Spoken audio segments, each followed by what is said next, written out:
আসসালামু আলাইকুম রহমতুল্লাহ। সম্মানিত দর্শক, গরু জবাই করা হয়েছে ভাগা দিয়ে। এখানে দেখেন, আপনারা দেখতে পাচ্ছেন যে এখানে হাড্ডি কোপানো হচ্ছে, আর এখানে গোস্তের ভাগ করা হয়েছে, দেখা যাচ্ছে অনেক সুন্দর ভাগ করা হয়েছে। আর এখানে কিছু সলিড গোস্তগুলো আছে। আর আমাদের আলম ভাই আর রাকিব ভাই এই দুইজনে মিলে ভাগ করার চেষ্টা করছে। দেখেন গোস্তের উপরে উঠে গেছে।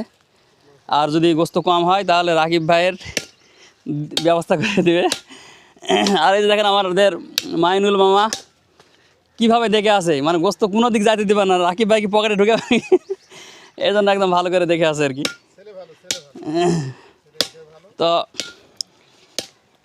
আপনারা সবাই জানেন যে রমজান মাসে আসলে সেহরির সময় খাওয়ার জন্য একটু ভালো তরকারি হলে ভালো হয়, সেজন্য কম খরচে যেন হয় সেজন্য এরকম ব্যবস্থা করেছে আর কি।